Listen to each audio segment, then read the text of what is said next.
What is up, Bodyweight exercise dads? Today I have a challenging workout for you. It's a personally crafted routine that is ideal for when you're short on time and you want to get a dynamic, intense workout in that will help you blow off steam, condition your cardiovascular system, build muscle, burn fat, all at the same time. Ideally, you're gonna need a jump rope for this one, but I'll also share with you some alternatives if jumping rope is not your thing or if you happen not to have one with you. By the way, if you're new here, you're a hardworking dad and you want to get strong and lean without going to the gym and extreme diets, I highly recommend our free self-coaching dad bod course where we simplify everything you need to know about both nutrition and exercise in order to drop the gut, build muscle, and improve mobility and flexibility. All you need to do to gain free access is to subscribe to our Busy Dad newsletter using the link in the top comment below or the description. And with that being said, let's jump right into today's topic. So the workout is divided in three parts. Part one, where we alternate jumping rope with a push exercise. Part two, where we alternate jumping rope with a lower body exercise. And part three, where we alternate jumping rope with a pull exercise.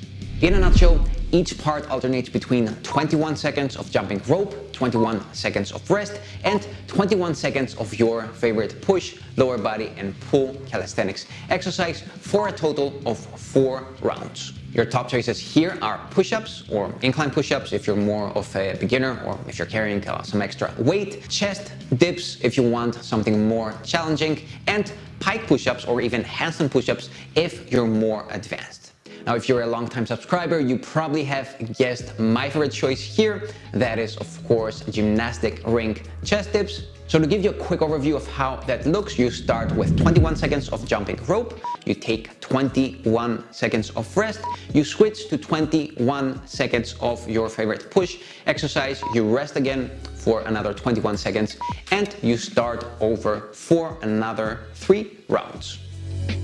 Although the workout looks pretty simple on paper, don't let that fool you. It's not easy. I recommend that you start pretty conservatively when you give it a first try, since most people go into it a bit too aggressively and end up burnt out halfway into the session. So even though the beginning feels quite easy, your resting periods feel pretty long, as the workout progresses and fatigue builds up, trust me, in some magical way, it feels as if those resting periods are getting shorter and shorter. So keep that in mind when you try this workout for your first time. Part two alternates between jumping rope and your favorite lower body calisthenics exercise, whether that's Bulgarian squats, wall sits, glute bridges, something more plyometric if you are courageous enough to try something like jumping lunges, plyo burpees, squat jumps, vertical jumps. My favorite exercise of choice here are wall sit crushers,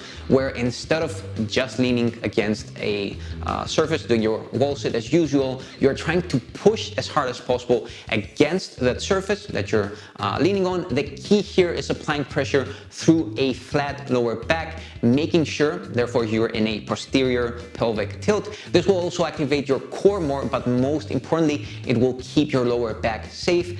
I like to do the single leg version, so if you're looking for something more challenging and you're pretty experienced with wall sits, you can give that a try. I've made a tutorial on single leg wall sits. If you're not familiar with them, you can check it out. It's in the top comment and the description of the video. Finally, part three alternates between jumping rope and your favorite pull calisthenics exercise.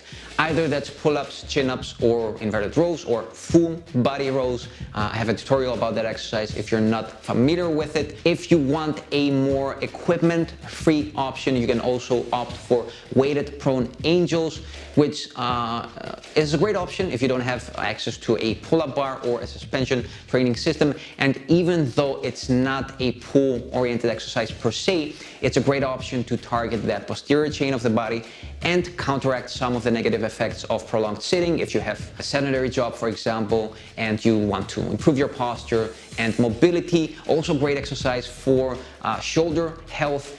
And you can combine this with something like push-ups and wall sits for your lower body and push exercise, and you have a routine that you can do anywhere you go. You know, all you need is a jump rope, which is easy to throw in a backpack, and you're set. My favorite exercise here, as usual, are chest to bar pull-ups. Once again, remember to start conservatively. You know, don't go all in during that first set. Make sure you manage your strength during sets 2 and 3. And what I like to do is to go all in during my last set. So I like to reach technical failure, meaning doing as many reps as I can with perfect form. So just to give you a personal example of how I push myself during this workout, during round 1, I aim for about 50% of the reps I would typically do if I was just doing a basic linear workout of 3 sets. So round 1 is around half the reps I would normally do. Round 2 is somewhere around 70% of the reps I would usually do.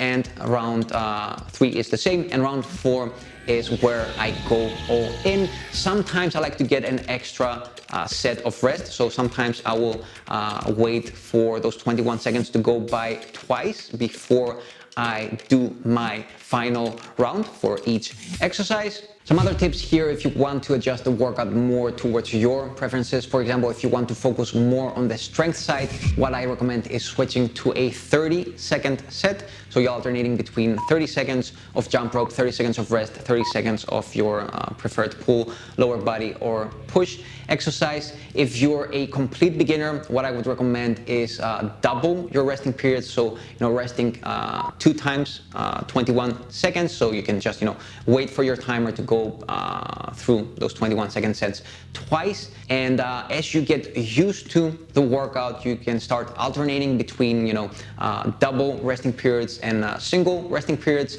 And as you get better and better at it, once you feel ready, you can switch to the original format. Another thing that I like to do when I find myself having done all the reps I can before those 21 seconds are over is filling the remaining time with an isometric hold or an easier variation of the exercise. For example, let's say you're doing push-ups and you can't do another rep and you still have a couple of seconds on your timer. You can switch to a plank, or you can switch to a straight elbow plank. Let's say you're doing dips. If you can't do another rep, what you can also do here is you can stay at the top position, flexing your triceps with your scapulus protracted, meaning extending your shoulder blades away from the rings or bars, whatever surface you're doing your chest dips on. Next, for the lower body, let's say you're doing any kind of plyometric exercise. What you can do here is you can switch to a horse stance.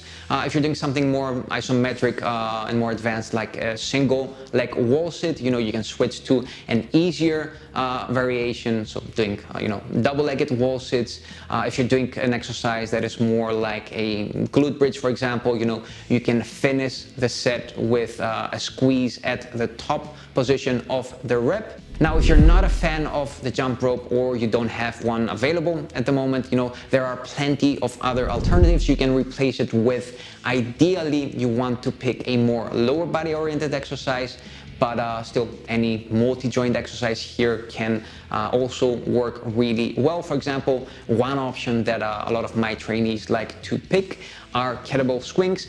Just make sure if you pick those that you are not using a very heavy kettlebell. Start with something that feels easy in the beginning to make sure that you will be maintaining good form across all sets. In terms of jump ropes, I recommend using a weighted jump rope, especially if you want to kick it up a notch. I like to use a 1-pounder, or you can opt for a half-pound if you're more of a beginner. I'm a big fan of Cross Rope, one of the few, or maybe even the only equipment brands that I've promoted on this channel. I've been using their stuff since 2014 or 2013.